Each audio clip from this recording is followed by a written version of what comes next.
Mark chapter 9. And he said to them, Truly I tell you, some who are standing here will not taste death before they see that the kingdom of God has come with power. The Transfiguration. After 6 days, Jesus took Peter, James, and John with him and led him up a high mountain where they were all alone. There he was transfigured before them. His clothes became dazzling white, whiter than anyone in the world could bleach them. And there appeared before them Elijah and Moses, who were talking with Jesus. Peter said to Jesus, Rabbi, it is good for us to be here. Let us put up 3 shelters, one for you, one for Moses, and one for Elijah. He did not know what to say. They were so frightened. Then a cloud appeared and covered them, and a voice came from the cloud. This is my son, whom I love. Listen to him. Suddenly, when they looked around, they no longer saw anyone with them except Jesus. As they were coming down the mountain, Jesus gave them orders not to tell anyone what they had seen until the Son of Man had risen from the dead. They kept the matter to themselves, discussing what rising from the dead meant. And they asked him, Why do the teachers of the law say that Elijah must come first? Jesus replied, To be sure, Elijah does come first and restores all things. Why then is it written that the Son of Man must suffer much and be rejected?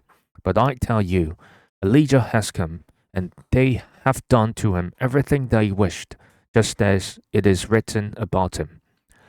Jesus heals a boy possessed by an impure spirit. When they came to the other disciples, they saw a large crowd around them and the teachers of the law arguing with them. As soon as all the people saw Jesus, they were overwhelmed with wonder and ran to greet him.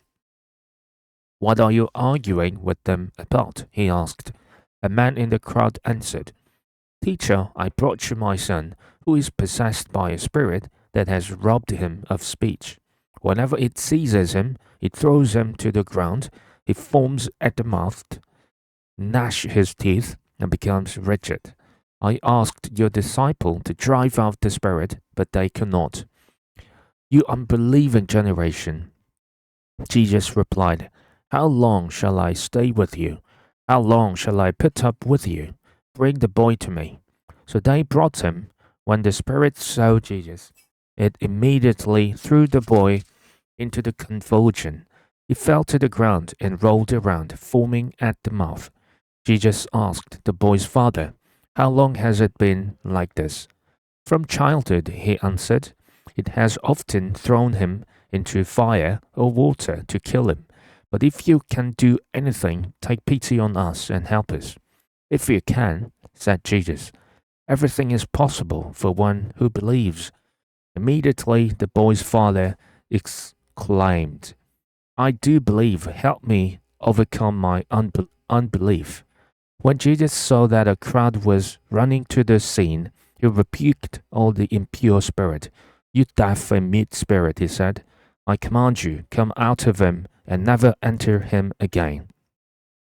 The spirit shrieked and convulsed him violently and came out. The boy looked so much like a corpse that many said, He's dead. But Jesus took him by the hand and lifted him to his feet, and he stood up. After Jesus had gone indoors, his disciples asked him privately, Why couldn't we drive it out? He replied, This kind can come out only by prayer.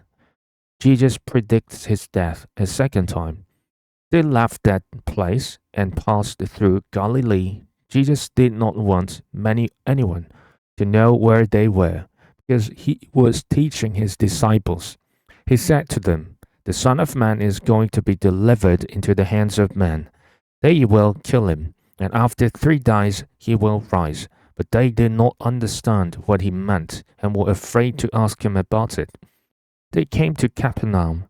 When he was in the house, he asked them, What were you arguing about on the road?